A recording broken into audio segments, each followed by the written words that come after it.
Let us pray. Our Father, keep us mindful of the special and unique opportunity we have to work for our constituents and our province. And in that work, give us both strength and wisdom. Amen.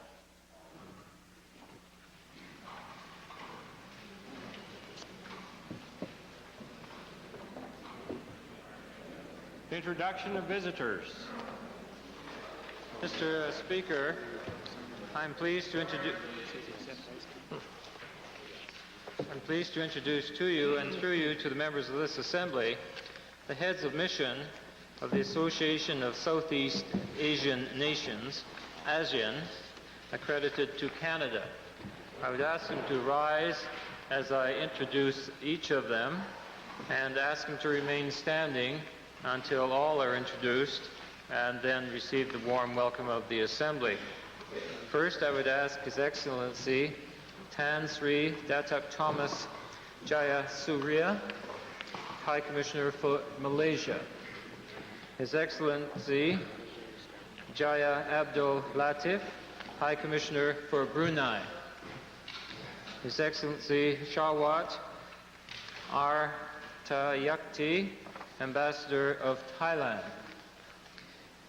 Her Excellency Professor Chang Heng-chi, High Commissioner for Singapore. His Excellency Ramon Diaz, Ambassador of the Philippines. And Mr. Bas Sutarto, Consular of the Embassy of the Republic of Indonesia. I welcome them to Alberta on this first visit as a group of heads of mission and ask that they stand as they are doing now to receive the warm welcome of this Assembly.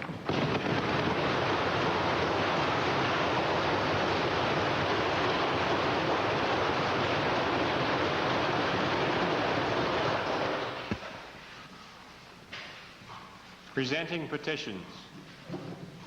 Reading and receiving petitions. Presenting reports by standing and special committees. Notices of motions.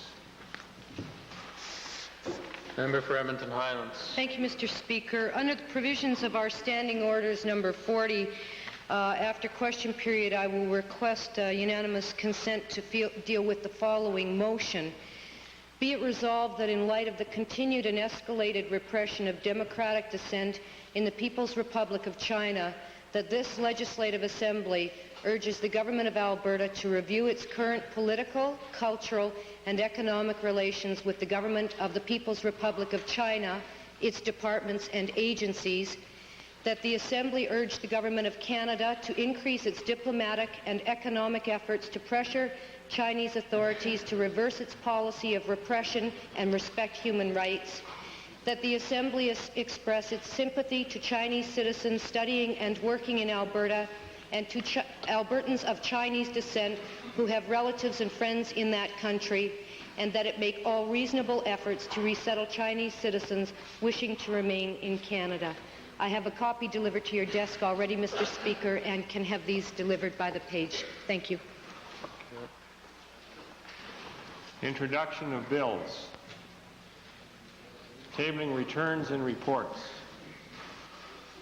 The member for Edmonton Centre.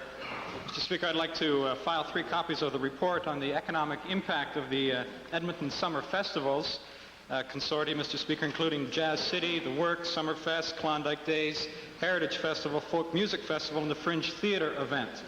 Also, Mr. Speaker, I'd like to table for all members a brief report of the details of the upcoming festivals here in the city of Edmonton.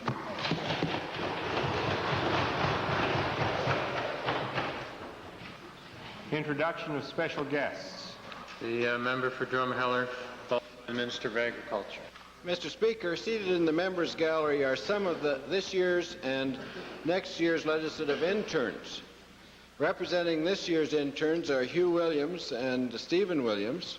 Representing the interns who will begin work in September are David France, Thomas Neufeld, and Shelley Russell. Leslie Guerin, the 4th intern, was unable to be in Edmonton today. I would ask them to rise and receive the traditional warm welcome of the Assembly.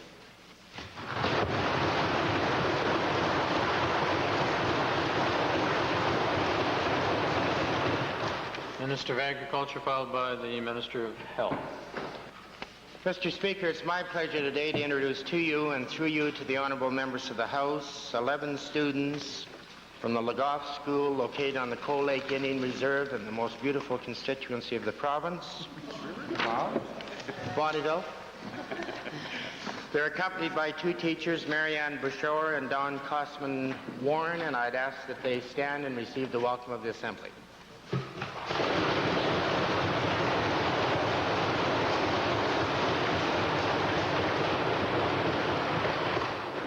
Minister of Health. Mr. Speaker, the Faculty of Rehabilitation Medicine at the University of Alberta has been awarded a Canadian International Development Agency grant to support the education of rehabilitation personnel in collaboration with the Academy of Physiotherapy in Solo, Indonesia. You can all be proud of our faculty and our university. We have with us in the gallery, in the members' gallery this afternoon, Dr. Hando Yo, the Director of the Academy of Physiotherapy in Solo, Indonesia, and Dr. J.H. Shaw Lan, the Chief of Development and Planning Department for the Indonesian Ministry of Health. And they are accompanied by Dr. Martha Piper, the Dean of Faculty of Rehabilitation Medicine at the U of A, and I would ask them to rise and receive a very warm welcome from this Assembly.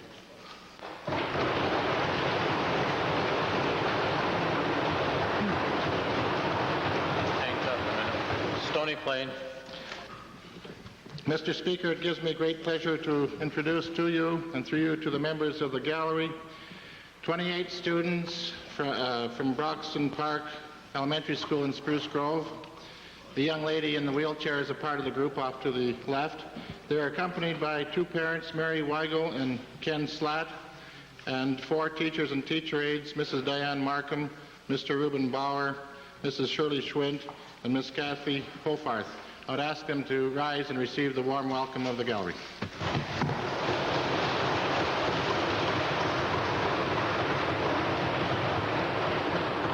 Member for Dunvegan. It's my pleasure today, Mr. Speaker, to introduce to you and through you 15 students from the Bonanza School. If you're not aware, Bonanza is 10 miles from the BC border in the wonderful constituency of Dunvegan. They are accompanied today by their principal, Mr. Tom Ziffel, and wife Brenda, and parents Mr. Alan Wildman and wife Gwen. I ask them to rise and receive the warm welcome of the Assembly.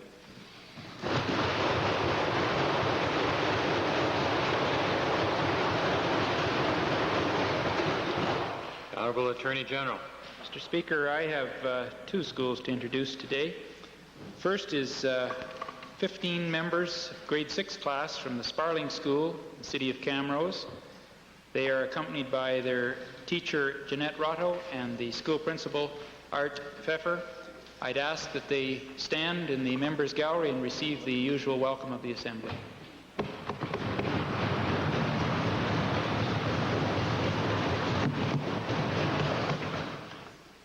The second group are 23 members of the grade 6 class from the Balf School, also in the Camrose constituency. They are escorted by their teacher, Mrs. Margaret Pirro, two parents, Mrs. Berquist, Mrs. Open, and their bus driver, Alan Kennedy. They are also in the members' gallery. I'd ask that they too stand and receive the warm welcome of the Assembly.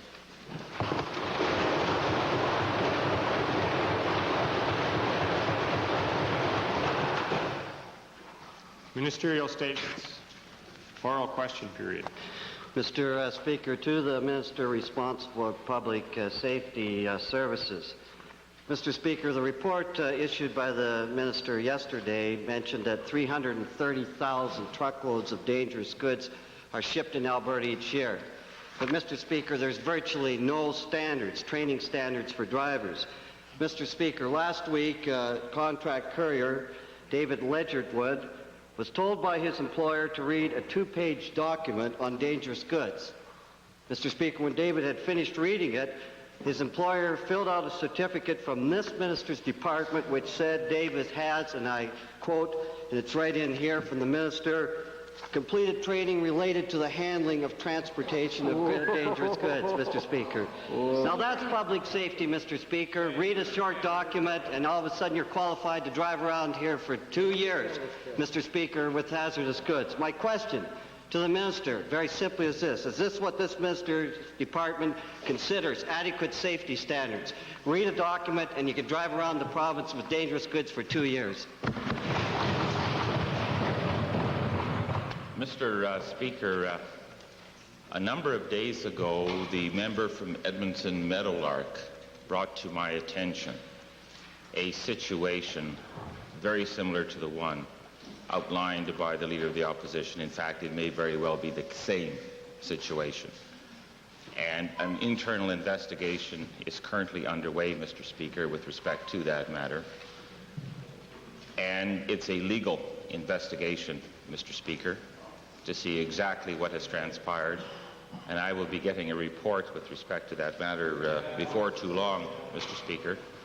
But if there is a situation whereby an employer in the province of Alberta has attempted to beat the system in the manner outlined by the Leader of Opposition, then we would view that one very, very seriously, Mr. Speaker. And, Mr. Speaker, I think it's important to recognize that if it is a violation of the law, then the appropriate action would be taken, and I think I'm... Speaker, this is unbelievable. Under the minister's documents, all they have to do is satisfy the employer. Order. Supplementary question. Yesterday and a number of other occasions, the chair has given direction that the supplementaries have to be briefer and the answers have to be briefer, and today we're starting. What's the question, please? Under the government's own regulations, all they have to do is satisfy the employer. There is nothing illegal about this, Mr. Speaker. My question is to the minister. Again, does he consider this adequate? What he talked about in his report yesterday, is he now willing to admit it's totally inadequate, the process? Mr. Speaker, I think in the response to the first question, I've already admitted that I would view such a circumstance to be totally inadequate. I've also indicated that a report has been requested by me in the last few days as a result of information provided to me by the member from Edmonton Meadowlark with respect to what appears to be a similar circumstance. And if such an event did occur, Mr. Speaker, it clearly falls outside of what we expect to have happen under the regulations and the statutes of the province of Alberta. And, Mr. Speaker, appropriate action will be taken. Speaker, Mr. Speaker, supplementary question. The safety standards in this province are a joke, and this minister is becoming a joke, Mr. Speaker. My question to this minister, when is this minister going to admit that the drivel that he handed out yesterday is a total whitewash and show some leadership, at least in training standards? What's it going to take? Another disaster? Mr. Speaker, yesterday I indicated in the House, and I gave some statistics with respect to the fact that there were some 117 cases that have been brought to trial recently by Alberta Public Safety Services. And in those 117 cases, some of them would involve more than one charge, Mr. Speaker. The record to date and the basis of those cases that have been brought before the courts show that there have been 89 convictions, Mr. Speaker. And for an honourable member to suggest that there is dribble with respect to the safety standards in this province, I think is far from the truth.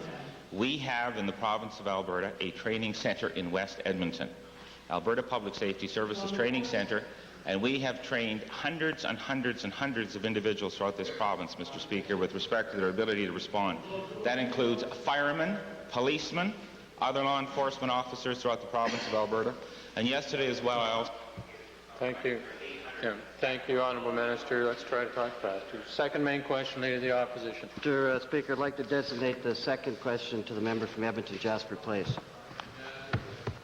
Mr. Speaker, my question concerns Alberta's ever-changing environmental impact assessment process, which environmentalists are unhappy with, local citizens are unhappy with, companies are unhappy with, the federal government's unhappy with.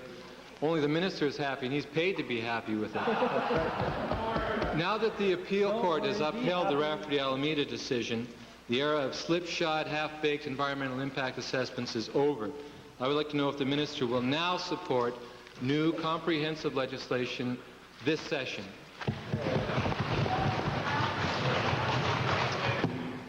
Well, Mr. Speaker, I would suggest that nothing is as nearly as slipshod or shabby as the member of the honourable member from Jasper Place and his particular question. The decision today in appeal court will not change the process, which is a process of participating, cooperating with the federal government to put in place an environmental impact assessment process which could serve as a model for the rest of Canada.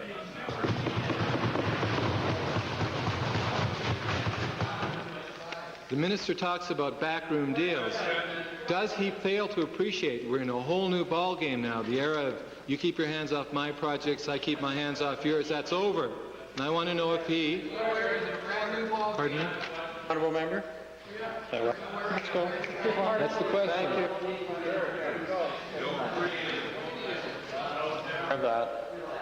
I just thank you very much, Honourable Leader of the Opposition. I'll keep relaxed, but I'd like all members to speed up the process.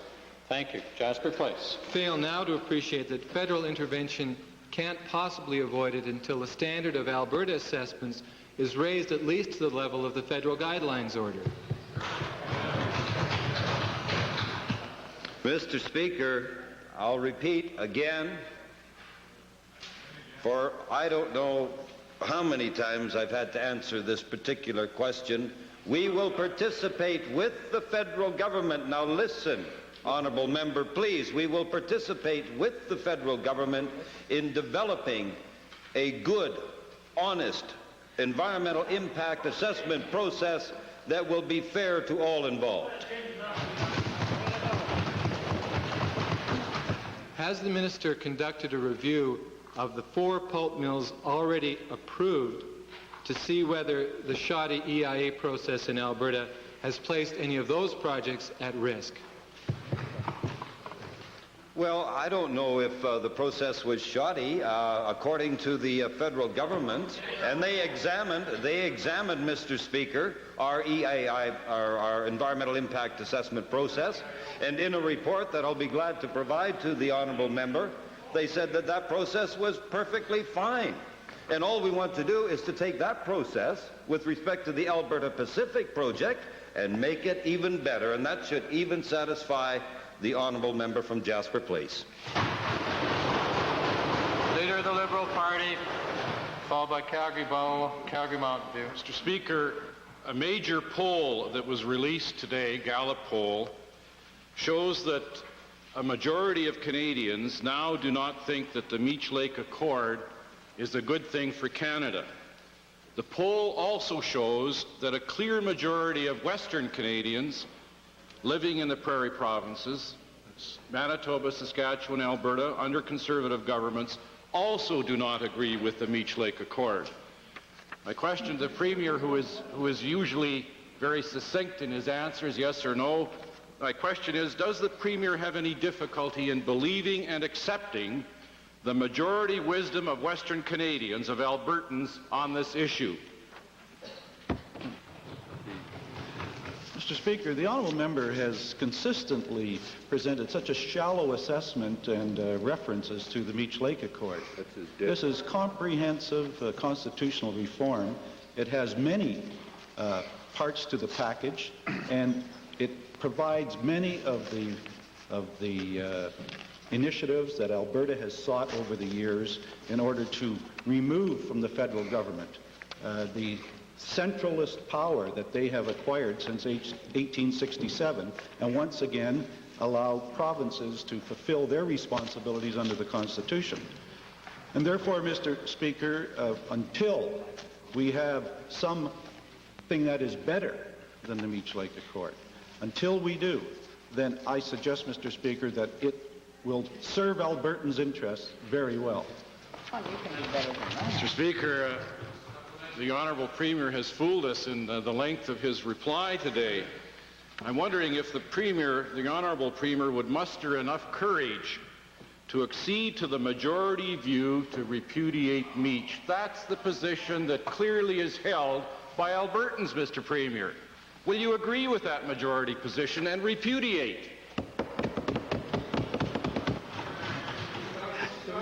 I would remind the honourable member that it was the legislature who unanimously approved the Meech Lake resolution.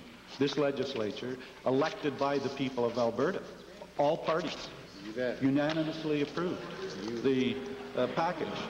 I should also point out to the honourable member, again, when his such a shallow approach to such an important issue, where you have, for instance, the first time in Canada, a made-in-Canada constitutional package that is accepted by all the provinces in Canada.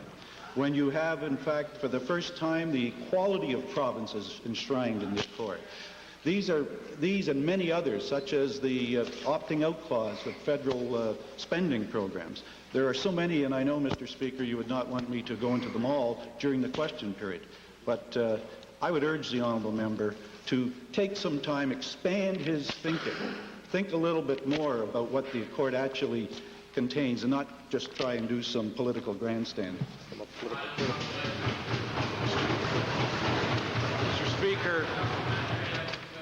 Mr. Speaker, I think that Albertans have to conclude that you have some kind of a sweet deal with the Premier of Quebec.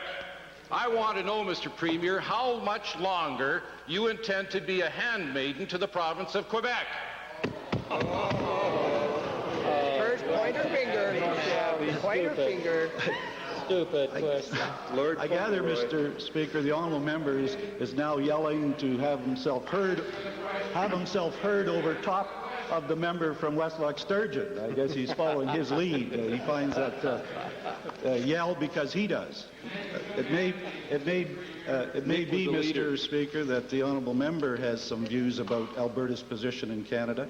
Alberta is leading Canada in constitutional reform. Alberta.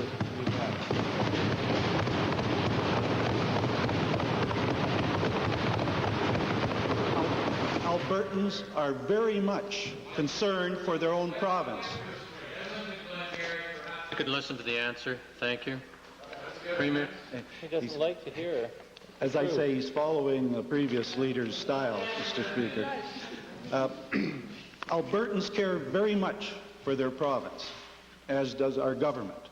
But Albertans are also nation builders.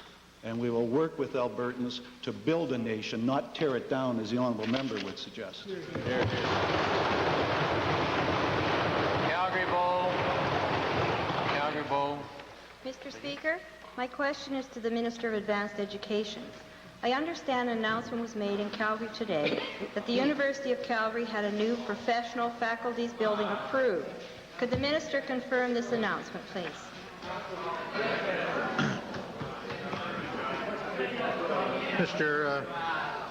Mr. Speaker, as honourable members know, education is the first priority of this government.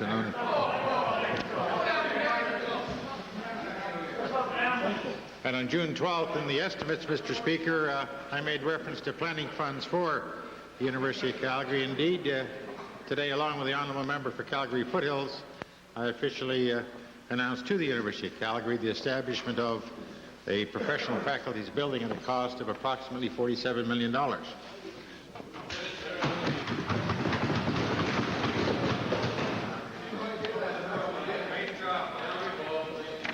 Mr. Speaker, I've had several letters from my constituents with regard to the promised new spaces for the business administration program at the U of C.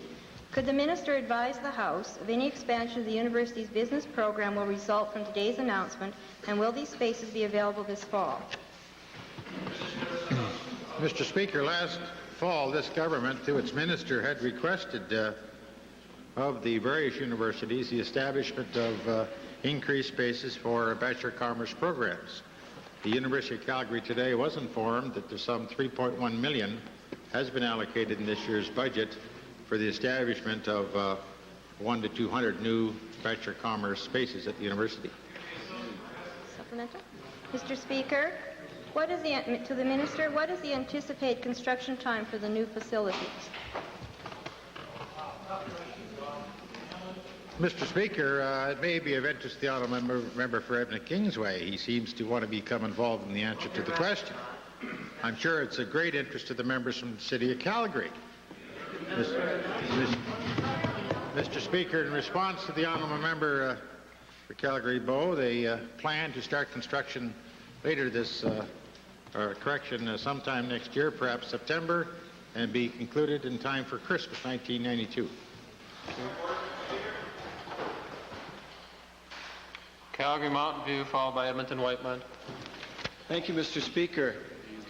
For 2 weeks, I've tried to get the Minister of Tourism to tell this House how it was that $100,000 of provincial taxpayers' money was spent on a defunct chess tournament in Calgary. It's now clear, Mr. Speaker, the Minister's initial story of his involvement was designed to obscure the full facts. He was involved in the process, the approval process, early and more often than he initially led this House to believe. His brother had an ongoing involvement with the organizers, and the Minister has failed to give adequate answers why his department released money after it was clear the project was in deep trouble. Mr. Speaker, will the Minister now drop the pretense and spare us the need to pursue this matter further? Will he now admit his first version of the events was a failed cover-up attempt? No, Mr. Speaker. Mr. Speaker, given that the Minister's new stories keep contradicting the old ones, and given as a result the people of Alberta can't trust which statements they hear from this Minister are the true ones, will he now do the honourable thing and resign? Finally made it. Finally made it. Mr. Speaker, I don't know whether we're in a chess game or witch hunt, but no, I will not. And, Mr. Speaker, I've asked my department to do a complete file for the House of our involvement, and we'll be tabling that to clear the air and the concerns. The Minister, I want to make this absolutely clear. The Minister is prepared to table the full documentation surrounding this Minister's involvement, his brother's involvement, and his department's involvement around this defunct chess tournament. Is that what he's telling the House this afternoon? Go ahead, Don. Mr. Speaker, I've asked the department to do a complete report on the chess tournament, as did the City of Calgary, and my involvement and the government's involvement will be in that report. If you want reports from anybody else, you will have to ask them. Edmonton Whitemud, followed by Ponoka-Rimby. Edmonton Whitemud, Ponoka-Rimby. Mr. Speaker, the Community Recreation and Cultural Grant Program has been a very positive initiative which has been of great assistance to municipalities throughout the province. Unfortunately, the Minister of Parks and Recreation has reduced, or the Minister of Recreation and Parks has reduced the amount of funding available to municipalities in the current year by some 16%, long after local expenditure decisions have been based on previous funding levels. My question, Mr. Speaker, to the Minister of Recreation and Parks, can he tell us how he can possibly justify imposing this unreasonable burden on municipalities and local community groups with no advance warning? Mr. Speaker, the honourable member for Whitemud is indeed right. This has been a tremendous program, some $240 million committed in 1985 to helping of municipalities and volunteer organizations to deliver their programs. Unfortunately, in all fiscal management programs, we have to look at priorities and directions in government.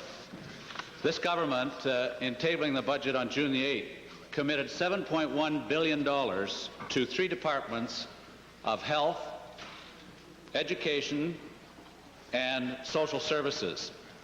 Those demonstrated a 5% increase and a 5.5% increase in education. In looking at the other programs, I judged that it was necessary to make a priority decision to cut back $2 a head on a per capita basis and extend the program, a commitment of the same $240 million to 1992. I ask all communities in this province to share in that fiscal responsibility so that we can deliver those other priorities to the people of Alberta.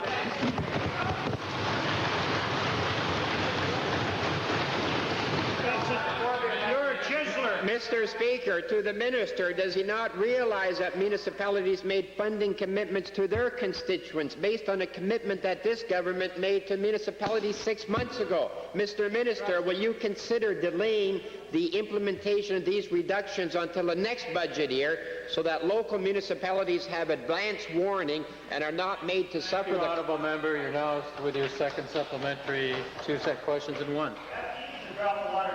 Thank you, Minister. There is no doubt that due to the timing of the budget release on June the 8th that the information couldn't be forwarded through to the municipalities.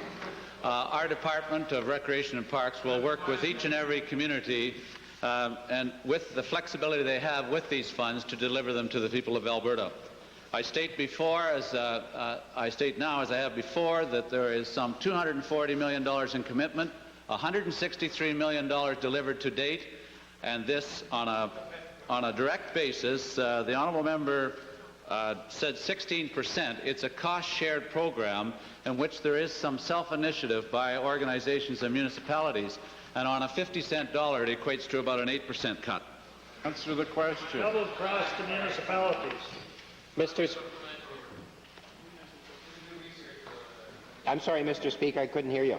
Supplementary, Edmonton Wayne. Mr. Speaker, to the Minister of Municipal Affairs, to the Minister, recently a questionnaire, and I have to commend you for attempting to consult with the constituents, the people you represent.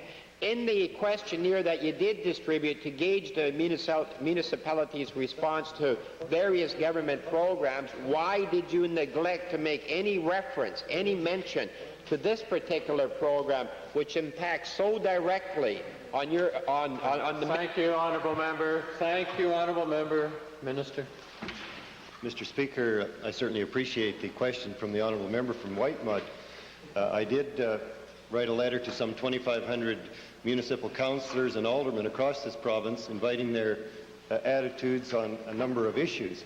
The survey or issue request reached some 3 pages, and I felt that that would have been adequate for the first survey. At the time of writing the letter, budgets were in preparation, and this particular item was not to be noted in terms of a change of budget request. I would say, Mr. Speaker, that any information that is relevant to the matter that may be written in by the councillors or aldermen across this province will be noted and certainly conveyed to the minister. But I would want to add to this that one of the things the municipal governments want to participate in is fiscal responsibility in this province. And they are a partner and willing to accept that responsibility as we are as a government. Panoka-Rimby, followed by West Yellowhead, then Calgary-McKnight, then Clover Bar. Mr. Speaker, as we all know, early next week the Western Premiers will be meeting in Camrose. And certainly there is considerable interest in what may be accomplished at this conference. Albertans generally and the business community in particular are concerned about adequate access to credit in our growing economy. Mr. Speaker, to the Premier, will the Premier be working with his Western counterparts to ensure that there will be a working together or a common approach to convincing the federal government that interest rates should be lowered? Mr. Speaker, yes, the conference will be held on Monday, Tuesday, Wednesday of the coming week, and in consultation with the other premiers, Mr. Speaker, we have crafted an agenda which allows the coverage of a broad selection of issues which they are concerned with. We will have an agenda which includes economic development and Western diversification, agriculture and trade, enhancing the family, and federal and provincial relations. Under the general topic of economic development and Western diversification, it will be our intention to continue to provide leadership in Canada on the high interest rate issue. As members know, Alberta led the fight against high interest rates. Alberta has consistently been able to convince first the Western premiers, then all the premiers of Canada to unanimously support us against the high interest rate policy, which is currently has been promoted from central Canada, from Ottawa. And I must say, Mr. Speaker, I believe that the pressure that we have brought to bear under the leadership of Alberta has had considerable impact on making sure that interest rates have gone no higher than they have. And as a matter of fact, Mr. Speaker, well, the honourable members may laugh because they could care less, I guess, about people and interest rates and how they impact.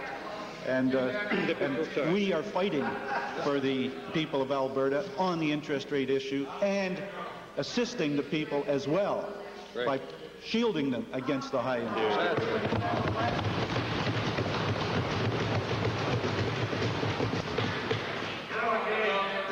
A supplementary question, Mr. Speaker. At this conference, will the Premier be working with the other Western provinces to arrive at a common approach to negotiating with the federal government on the parameters for environmental impact assessments? It's an excellent point, Mr. Speaker, because Alberta has led the country in environmental concerns, environmental legislation, environmental standards and controls. And, Mr. Speaker, Alberta has also led the nation on insisting on provincial jurisdiction being respected. And therefore, Mr. Speaker, I'm sure this matter will be raised amongst the premiers, and Alberta will continue to provide the leadership in insisting that our jurisdiction is respected and that our environmental impact assessments, as the Honourable Minister of Environment mentioned today, will be worked on in a cooperative way because they are the best in Canada.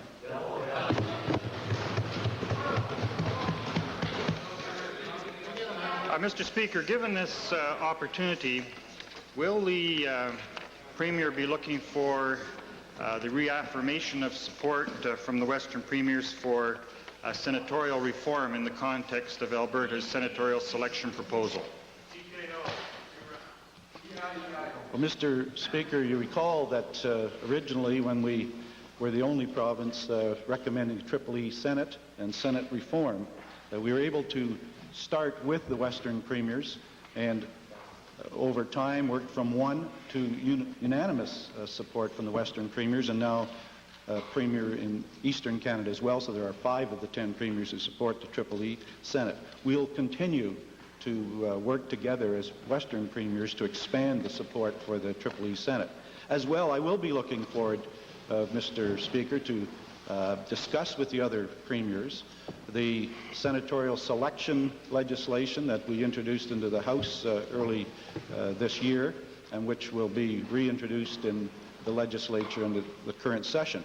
I think that piece of legislation and that policy by our government has attracted a tremendous amount of interest all over Canada, and we will make sure that the other premiers understand the principles which we feel so strongly about in making the Senate play a more important role in representing Western Canadians in Canada.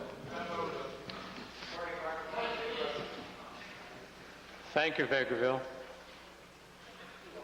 We really don't need it.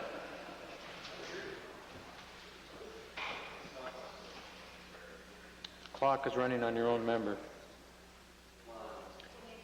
West Yellowhead, followed by Calgary McKnight, then Clover Bar.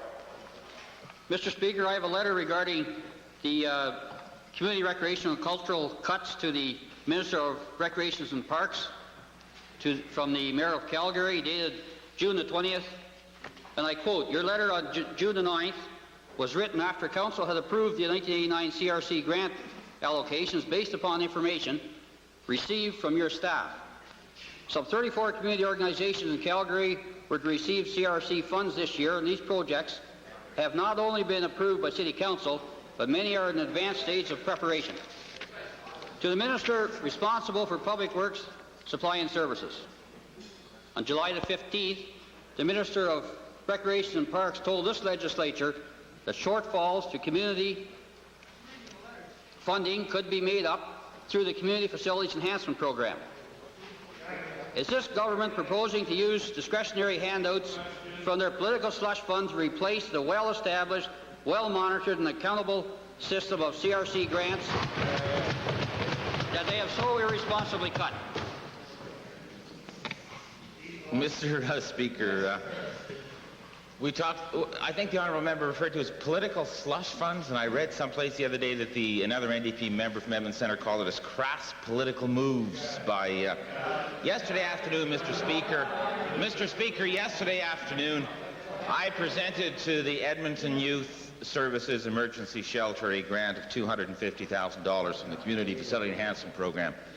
Several months ago, the member from Edmonton Highlands joined with me when we presented a grant of $250,000 to the Bissell Centre here in the city of Edmonton. We've provided $250,000 to the YMCA for the Jamie Platt's Family Recreation Centre in West Edmonton, Mr. Speaker. I find it astounding that the NDP would refer to that as slush when we heard them talk about the need for the government to help people. This is what we're doing with the Community Facility Enhancement Program, Mr. Speaker. It's a wonderful program. Thank you, Honourable Minister. Sure. We're going to have the questions asked. Perhaps we can even listen to the answers sometime. Member for West Yellowhead, supplementary. Thank you, Mr. Speaker. Well, there seems to be a great deal of confusion between this government's ministry. A formula for more broken promises, I believe. Will the Minister of Parks and Recreation please tell the legislature exactly where community groups that will be affected by these cuts, many of whom are well in the planning and implementation stages of their projects, will get the remainder of the funds necessary to complete their projects? Well read. Mr. Speaker, I would trust that the Mayor of Calgary has authorized such statements from his letter that was a direct letter to me on a personal basis. In answer, many of the community organizations draw from a wide cross-section of programs that Alberta has put on over the years. We are probably one of the highest ratio of dollars per capita to our associations in the country.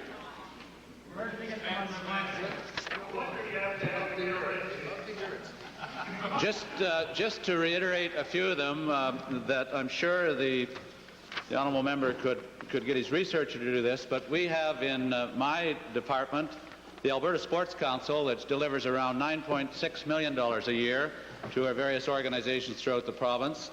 Recreation, Parks and Wildlife Foundation, $5 million. And yes, the Community Facility Enhancement Program, $100 million over 3 years. Wild Rose Foundation, $5 million. There is a municipal recreation tourism area that flows through to many organizations of approximately $8.3 million. The community tourism action plans, which flow through to all communities. Thank you, Honourable Minister. That's a good start with regard to that.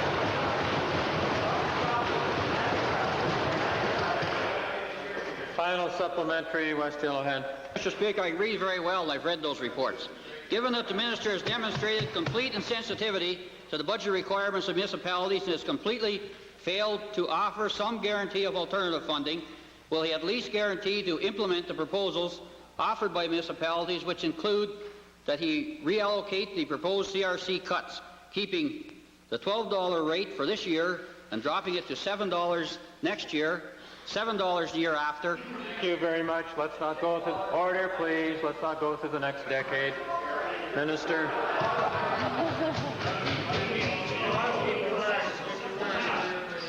Mr. Speaker, I am quite concerned. We did announce the changes to this at a later date because of the tabling of the budget on June the 8th.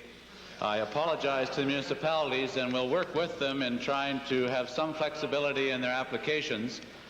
I do acknowledge that we had to make priorities in our fiscal plan, and that I ask all Albertans to share in that as we deliver the essential programs. And I must, on that note, point out that the municipalities did get a 5% increase in their direct grants this year. Right. Calgary, McKnight, Clover Bar, Edmonton Highlands. Thank you, Mr. Speaker. Mr. Speaker, student residences at the University of Alberta are currently in a horrendous state of despair, and indeed have been found to present a threat to the safety of students residing there. As a result, the university has felt compelled to approve some $2.5 million for emergency repairs. Last week, the minister, during consideration of estimates, indicated that he had not yet received any request for assistance from the university. Can the minister advise the Assembly as to whether or not he has yet received and given consideration to this request? Mr. Speaker, my department has received a request from the Board of Governors of the University of Alberta regarding the Lister Hall complex. Thank you. This $2.5 million, of course, is very necessary, but it is only the tip of the iceberg. The university estimates that some $50 million is necessary. What steps does the minister intend to take to address this very long-term problem of the residences? Well, Mr. Speaker, the government of Alberta is very concerned about the safety of students who are in institutional residences. I would point out it is the policy of this government, has been for many years, that the construction and maintenance of residences are the responsibility of the board-governed institutions. That's why they charge and collect rents. That is the responsibility of those institutions to not only pay for them, but to maintain them. Well, Mr. Speaker, that seems to be precisely the problem, and I'm wondering if this government would consider the need of providing annual funding for maintenance of the facilities. Obviously, the universities with the present funding cannot... Thank you, Honourable Member. The question's been asked. You're not supposed to answer it, too. Please advance education. Well, Mr. Speaker, I just stated the policy of the government. I would concede that there have been exceptions to that policy that perhaps should be looked at. The University of Calgary was beneficiary to many of the Olympic buildings which were constructed for the Olympics, now resident at the University of Calgary. The University of Lethbridge, there was special provision made. So, Mr. Speaker, anything's possible, and I would simply point out that the present policy is, as I've stated, it's a responsibility of the institution. We believe that they collect sufficient revenues to do that, but this government does not have a closed mind, Mr. Speaker, to reviewing the whole question of student residences. Clover Bar, followed by Edmonton Highlands. Thank you, Mr. Speaker. My question is directed to the Honourable Minister of Health. The donation of blood is the ultimate gift. I think it's the gift of life. Although the dedication of blood to oneself is permitted, it is not allowed for members of one's immediate family. What steps will the minister take to allow Albertans to dedicate blood to their immediate family, provided the types are compatible? Mr. Speaker, the honourable member for Clover Bar is correct that currently an individual can store blood for their own surgery. The Red Cross is currently looking at whether the opportunity to store blood should be extended to family members, and I will be looking forward to their discussions and their decisions in that regard. Mr. Speaker, the testing of blood for acquired immune deficiency syndrome is suspect, and it has turned this ultimate gift of life into one of Russian roulette. Will the minister make representation on behalf of Albertans to improve the testing the testing techniques for the AIDS virus? Mr. Speaker, Alberta Health is represented on the Canadian Blood Committee, which is responsible for reviewing the collection, the processing, and the transfusion of blood by the Red Cross. And I would hope that any decisions they make with respect to expanding the capability of donating blood or storing blood will be made on the best possible medical evidence available. Certainly that is the commitment of the Red Cross. Mr. Speaker, the minister has referred to the Red Cross responsibility, but in emergency situations, our hospitals permit the direct transfusion of blood. Will the minister undertake to improve the testing techniques for the AIDS virus within our hospitals during those emergency situations? Mr. Speaker, the medical advice that I have on the matter is that there are not direct transfusions of blood throughout our healthcare system. And certainly there is no medical proof that blood donated directly is any safer than blood which is thoroughly and appropriately tested. Certainly all Albertans, and I think all Canadians, want to be assured that the most stringent testing to ensure appropriate matching, appropriate fractionation procedures, and appropriate safety for all blood recipients is carried out. And I trust that the process that the Red Cross will be going through as it reviews its policies in this area will be those that are based on the most sound medical evidence. Edmonton Highlands. Thank you, Mr. Speaker. On the third Monday in October, Albertans will be going to the polls to elect their municipal officials.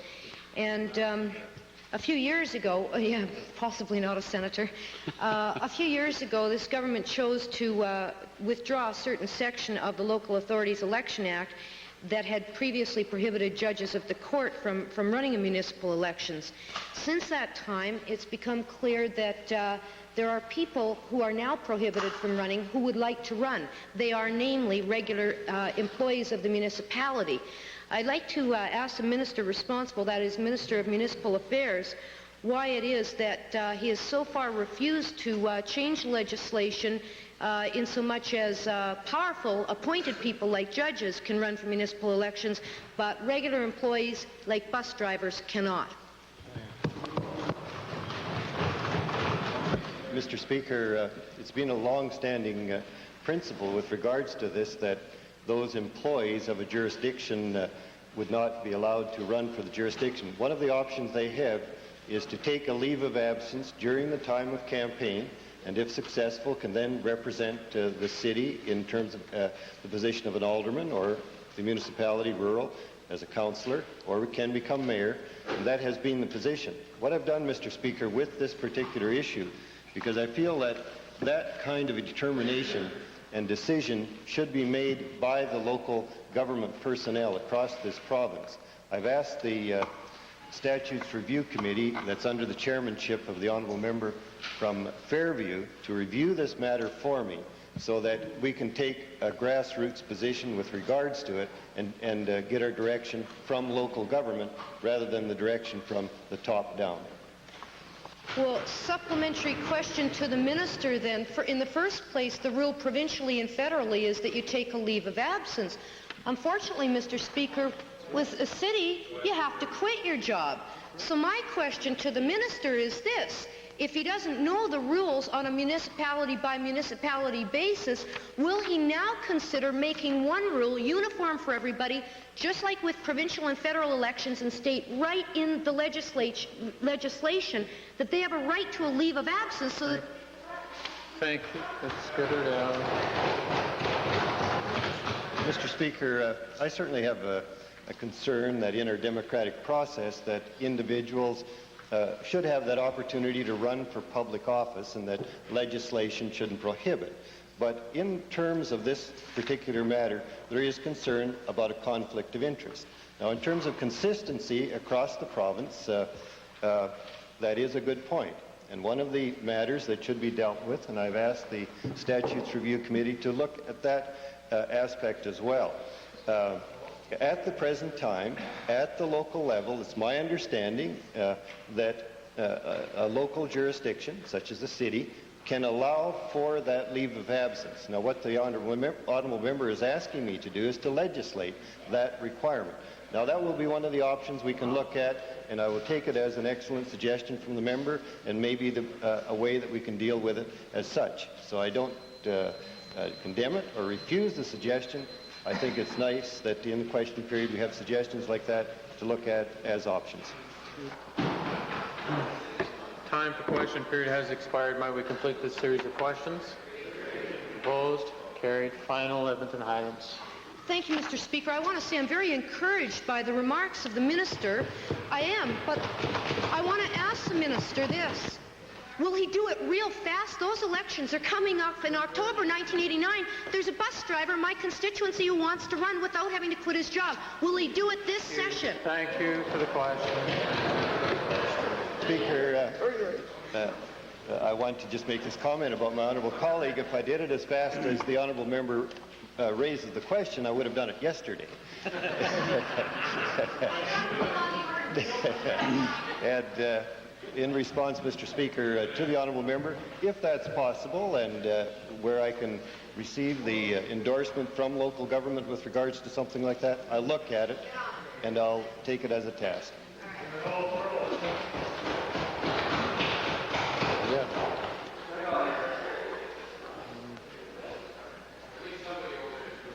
The chair believes that we need to vary our procedure again and allow at least one introduction of a school group, if that's agreeable. Opposed? Carried. Thank you. Member for Lloydminster. Thank you, Mr. Speaker. Mr. Speaker, it's my pleasure today to introduce to you and through you a group of students from the Kitscotty Elementary School. There's 49 in the group with their teachers, Miss Diane Dixon, Mrs. Ruth Wiln, and Mr. Bob Gearhart. And they are seated in the members' gallery, and I would ask them to rise and receive the traditional welcome of the Assembly.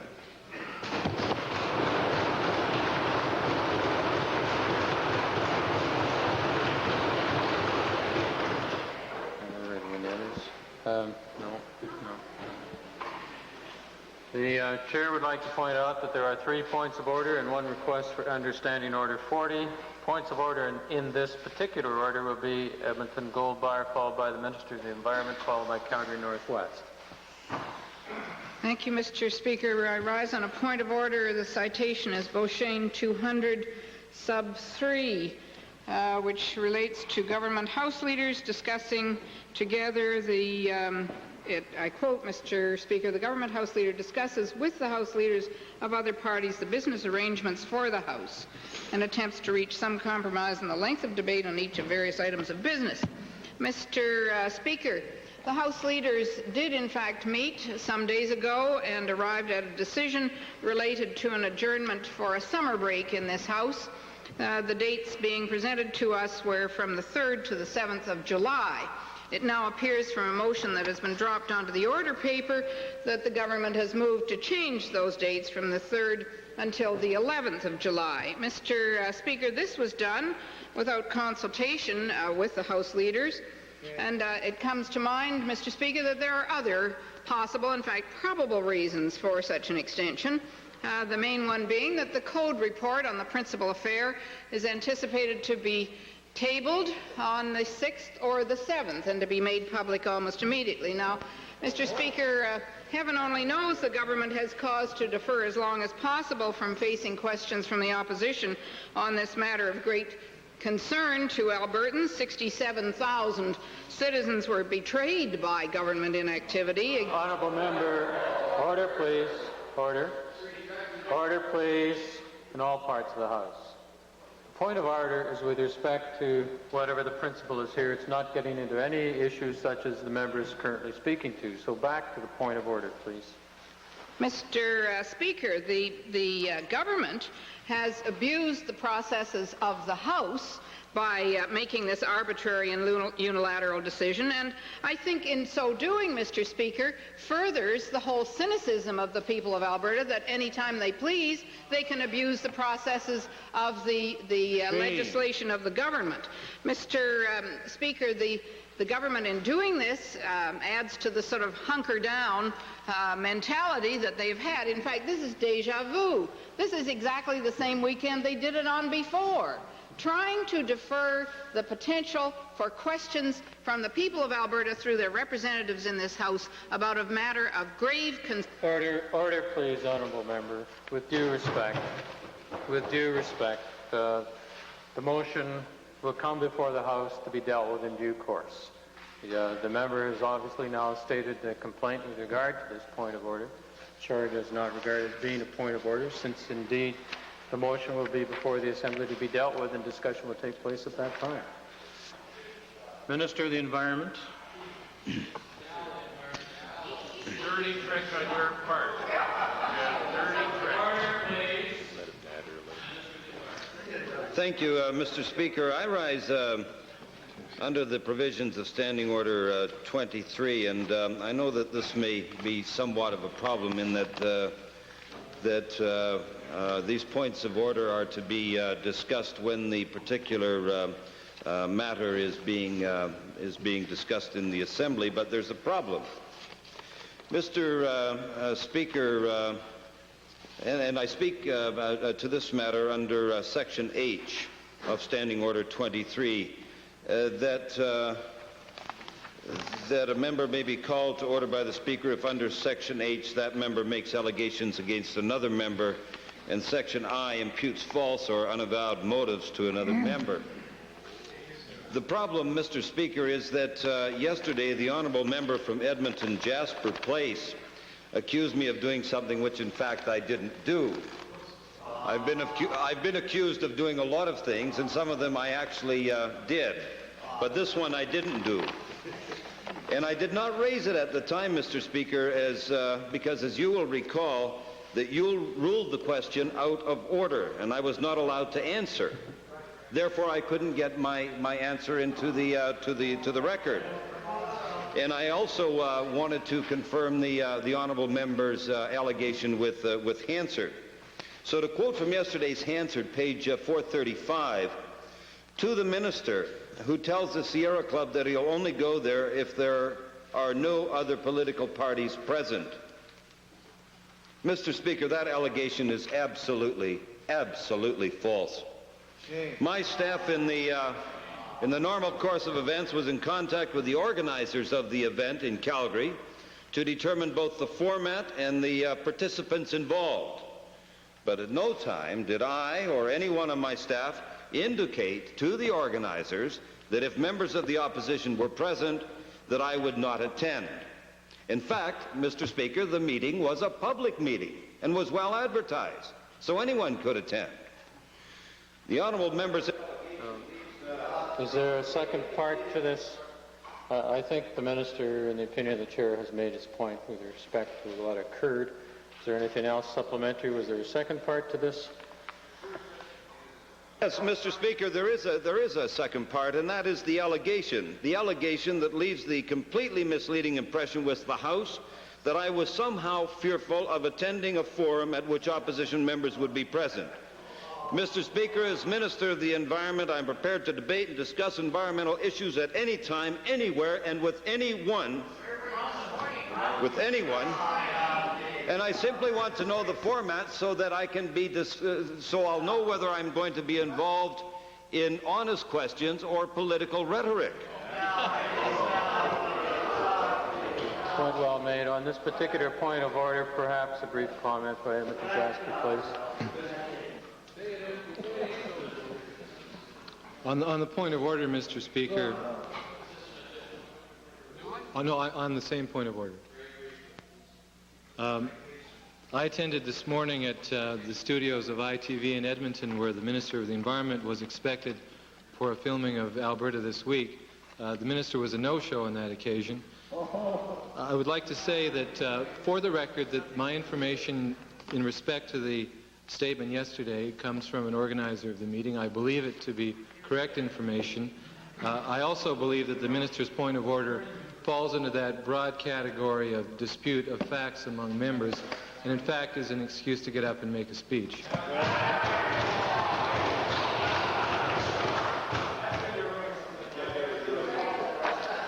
In the opinion of the chair, the Minister of Environment was made his points with respect to what he felt to be some imputation against his character. Therefore, the chair feels that the Minister of the Environment has made his point. The member for Edmonton Jasper Place quite rightly brought out the reference with regard to having to accept versions of statements which may from time to time appear to be contradictory. However, the member for Edmonton Jasper Place was out of order in making reference to an event that occurred outside of the House on this day, when the original point of order was dealing with something that happened prior to this day. Now, the chair recognizes Calgary Northwest on the point of order. Thank you, Mr. Speaker. I rise on a point of order. I'd like to cite Beauchesne 408, subsection 1A and 1B. This is in response to, or in reference to, the questions put today in this House by the member from Calgary Bow. Precisely. I would just like to read subsection 1A and B. Such questions regarding oral questions should be questions asked only in respect of matters of sufficient urgency and importance as to require an immediate answer, and B, not inquire whether statements made in a newspaper are correct. The questions put forth today, Mr. Speaker, were questions that were regarding, gee whiz, are they really true that I read in the news release? Are they really true that I read in the newspaper? Mr. Speaker, I believe that the directions from the chair as early as the beginning of question period said that it was the intent that question period move along a little more quickly and that the questions be sufficiently urgent, both in terms of the question being quick and the answer being quick. I believe that the questions put forth by the member from Calgary Bow were neither urgent nor were they sufficiently important to require an answer, since the answer had already been given. She was simply seeking confirmation and, I believe, wasting the time of this House.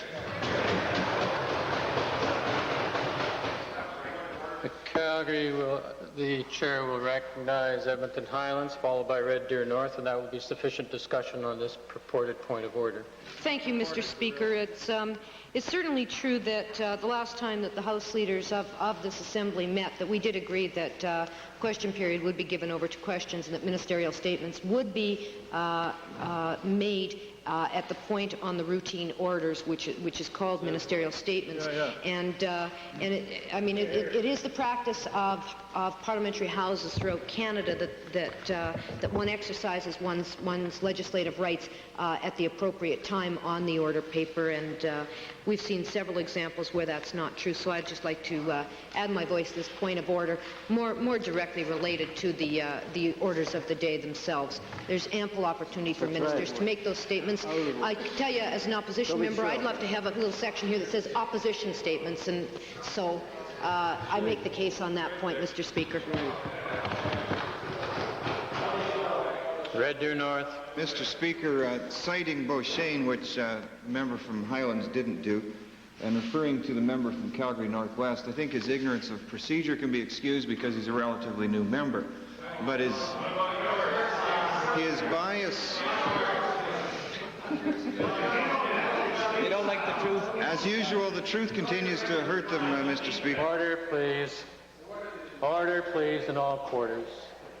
Chair did seem to find that most members were listening to the purported point of order being proposed by the member of Calgary Northwest and the comment made by Edmonton Highlands. Could we also now please listen to what's happening here? Thank you, Mr. Speaker. Excuse us, Edmonton Kingsway.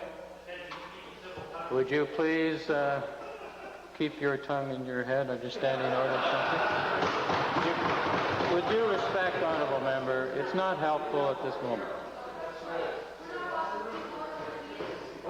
Excuse me, House Leader, that is not entirely correct.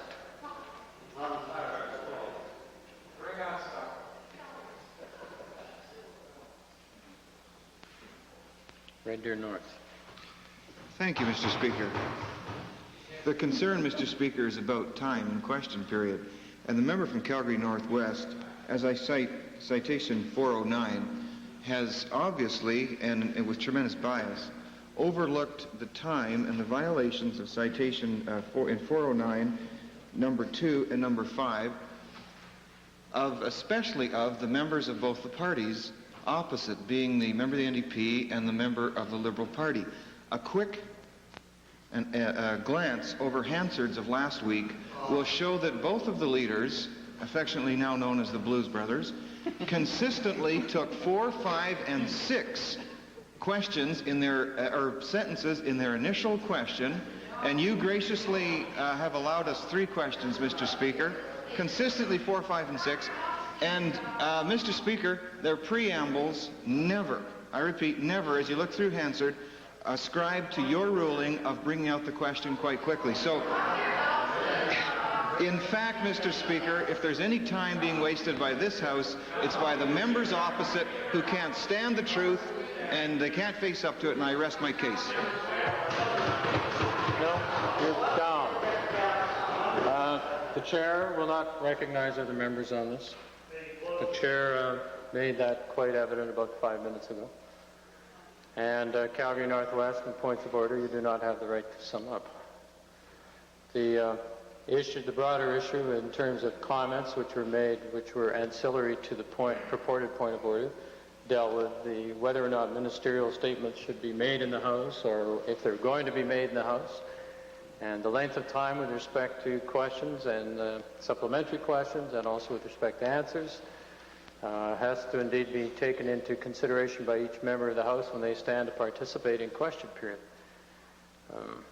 Now that's one whole issue, and hopefully House leaders, when they do meet, will be able to deal with that in terms of their own relationships and intercommunication with each other, and be able to communicate it to their caucuses. Now, with respect to the purported point of order, while the chair listened to the member for Calgary Northwest, the chair would also suggest to the member for Calgary Northwest that government backbenchers don't get all that much of an opportunity to get into question period.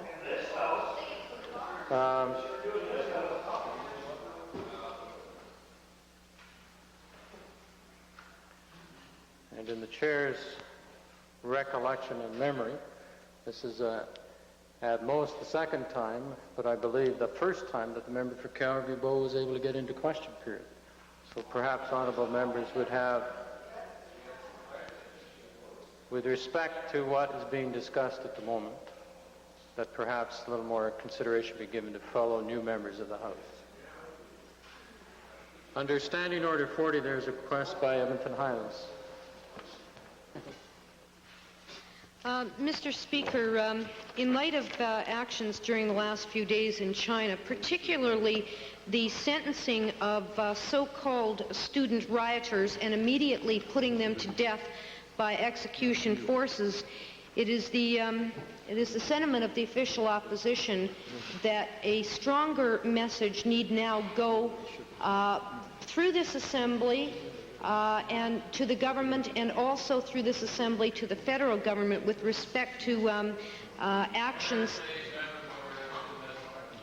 that could be taken to further discourage the show trials and executions being now committed by the Chinese government. And it is for that reason that I've presented the motion that I read out under notices of motion prior to question period today. I don't see any need to reread the motion. It is simply a stronger worded motion than that which was approved by the Assembly on June 5th. And under the circumstances, I would argue is desperately needed for consideration.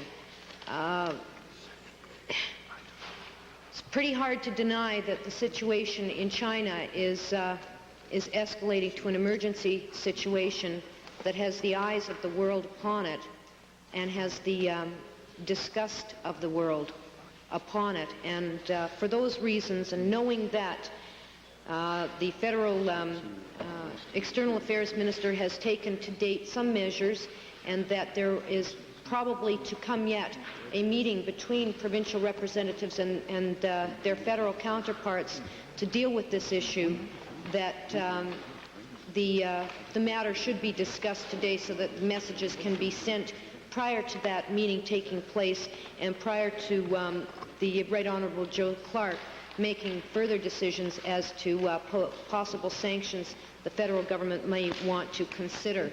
So I believe that that would be the case for urgency. And I ask members, including the member for Edmonton Glengarry, who 2 weeks ago denied unanimous consent, to reconsider that posture in light of the importance and the urgency of the matter. Thank you, Mr. Speaker. A point of order. Mr. Speaker, under Standing Order 23, we are proposing to debate what we've already voted on, in fact. And that, unless I'm mistaken, we have already dealt with this matter in the Assembly. And I would therefore wonder whether or not this motion is in order. On that point of order. Yes. Oh, yes, of course. Mr. Speaker, the motion is substantially different from that which was sponsored by the Government House Leader on June 5th. That, by the way, was not only unanimously agreed for consideration, but then unanimously endorsed. But the motion that was endorsed was fairly mild. I would like to read it into the record, Mr. Speaker. Can I? No? Okay.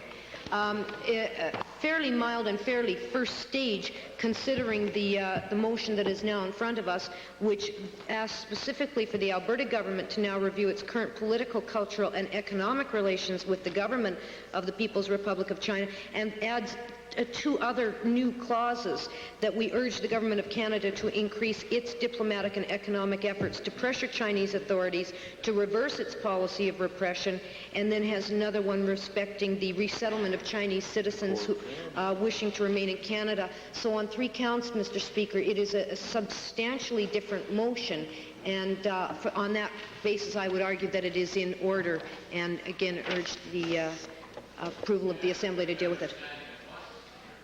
Pardon me? Well, the member for Edmonton Highlands was still standing and still speaking. Edmonton Highlands, are you now finished? What's the problem? Thank you, Mr. Speaker. I had concluded the argument that the motion is substantially different and therefore not in violation of our standing orders. Thank you. To the point of order. To the point of order. Edmonton Glengarry. Mr. Speaker, I'm prepared to agree that the circumstances today are considerably different than they were at the time that the honourable member presented her bill. I think there is urgency to this matter, her motion. I think there is urgency to this matter. I think that when people are being shot in the head, I think you have to send a message, and it's time to do it. I think that we should debate this, sir. Well, on the point of order, earlier on when the chair received first notification of this, the chair had the same concern that it was the House had already decided on the particular issue.